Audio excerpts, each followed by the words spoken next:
علیکم۔ آج کی کہانی سلطان صلاح الدین ایوبی کا امتحان۔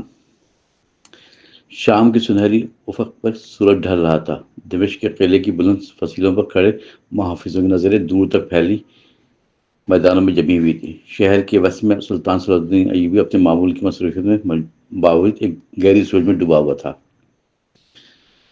اسے آج ایسا امتحان درپیش تھا جو تلوار یا جنگ سے نہیں بلکہ انصاف، ایمان اور حلم سے متعلق تھا۔ صلاح الدین نہ صرف ایک عظیم فاتح تھا بلکہ ایک عدل اور رحم کا پیکر بھی تھا۔ اس کے عدالت مسلمان، مسیح، یہودی سب کو یکساں انصاف ملتا تھا، مگر شام اسے ایک عجیب مقدمہ سننا تھا۔ پورے شہر میں موضوع گفتگو بن چکا تھا۔ واقعے کی ابتدا۔ شہر کے ایک معزز تاجر نے دعویٰ کیا تھا کہ اس کے گھر سے قیمتی موتیوں کا ہار چوری ہو۔ اس نے ایک غریب مزدور پر الزام لگایا جو روزانہ اس کے گھر کے پاس سے گزرتا تھا۔ مزدور کا نام یوسف تھا۔ نیف بدن، پھٹے کپڑے، پرانے، مگر آنکھوں میں عجیب سی سچائی جھلکتی تھی۔ تاجر کا کہنا تھا کہ وہ یوسف کو کئی بار اپنے گھر کے قریب مشکوک انداز میں دیکھ چکا تھا۔ اس نے قاضی سے درخواست کی کہ وہ یوسف کو سزا دی جائے۔ قاضی نے معاملہ سلطان کی عدالت میں بھیجا، کیونکہ تاجر کا کہنا تھا کہ ہار سلطان کی بیوی کے لیے بنوایا جا رہا تھا، یعنی ریاستی امانت بھی تھی اس سے جڑی ہوئی۔ سلطان صلاح الدین نے دونوں کو عدالت میں طلب کیا۔ عدالت کی کارروائی شروع ہوئی۔ اگلے دن عدالت سے غیر معمولی رش تھا۔ بڑے تاجر کا غرور دور سے ہی پہچانا جاتا تھا۔ اس نے قیمتی لباس پہن رکھا تھا، جبکہ یوسف اپنے معمولی کپڑے میں کھڑا تھا، مگر سر جھکائے بغیر۔ سلطان نے نرمی سے پوچھا، یوسف، تم پر چوری کا الزام ہے، تم نے ہار لیا ہے؟ یوسف نے اعتماد سے جواب دیا، اے سلطان معظم، میں غریب ہوں مگر چور نہیں، میرے ہاتھوں کی کمائی حلال ہے، میں نہ ہار دیکھا نہ ہی چھوا۔ تاجر نے فوراً کہا، یہ جھوٹ بول رہا ہے، اس کو غربت دیکھ کر ہی اندازہ ہو رہا ہے کہ اس نے چوری کی ہے۔ سلطان نے گہری نظروں سے دونوں کو دیکھا۔ تاجر، تم نے کوئی گواہ پیش کیا؟ نہیں، مگر میرا شک بہت مضبوط ہے، تاجر نے زور دیتے ہوئے کہا۔ سلطان صلاح الدین نے کہا کہ چہرے پر ہلکی سنجیدگی نمودار ہوئی۔ اصل امتحان۔ عدالت کے بعد سلطان ایک لمحے کے لیے خاموش ہو گیا۔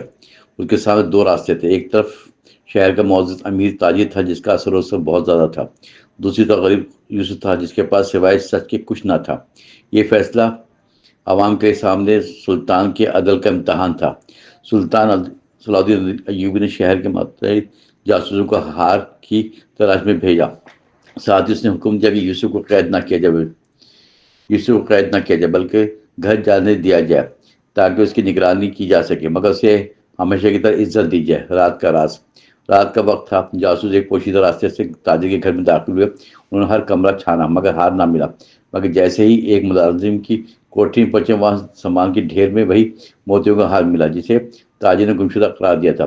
ملازم نے خوف کے مارے اقرار کر لیا، مالک مجھے بہت مارا کرتا ہے، میں نے سوچا ہار بیچ کر گھر چھوڑ دوں گا، مگر میں پکڑا گیا۔ جاسوس نے اسے گرفتار کیا۔ اگلے دن عدالت میں صبح ہوتے ہی عدالت دوبارہ لگی۔ شہر کے لوگ بے چینی سے فیصلہ سننے کے لیے تیار تھے۔ سلطان نے دونوں کو عدالت میں طلب کیا۔ تاجر اور یوسف ملازم کو پیش کیا گیا۔ اس نے سب کے سامنے سچ بتایا۔ تاجر کے چہرے پر ہوائیاں اڑنے لگی۔ سلطان نے یوسف سے کہا، تم پر جھوٹا الزام لگایا، تمہیں شہر کی طرف سے معافی نہیں بلکہ عزت بھی لڑائی جائے گی۔ پھر اس نے تاجر سے کہا، عمل کا تقاضا صرف یہی نہیں کہ مجرم کو سزا دی جائے بلکہ جھوٹے الزامات لگانے والا بھی پکڑا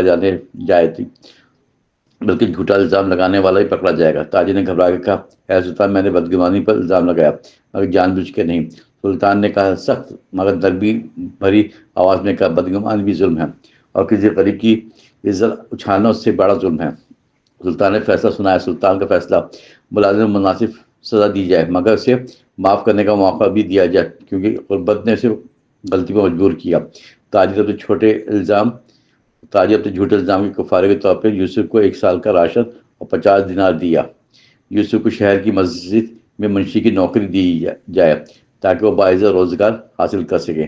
عدالت مجھے ہر شخص حیرت اور خوشی سے بھر گیا۔ سب نے یک زبان ہو کر کہا، یہ سلطان صلاح الدین ایوبی کا عدل ہے۔ کہانی کا سبق، ظلم تلوار سے نہیں ہوتا، دل آزادی سے بھی ہوتا ہے۔ غریب کی بے عزتی کرنا سب سے بڑی اخلاقی شکست ہے۔ حق و انصاف کا ساتھ ہمیشہ سچائی کے ساتھ ہونا چاہیے، چاہے حالات کتنے ہی مشکل ہو جائے۔ ایک حکمران کی اصل پہچان اس کی فوج ہی نہیں، اس کا عدل بھی ہوتا ہے۔ سلطان نے اس موقع میں نہ صرف ایک معصوم کی عزت بچائی بلکہ پورے شہر کو سکھا دی کہ انصاف دینے کے لیے سب سے پہلے دل کا سلطان ہونا ضروری ہے۔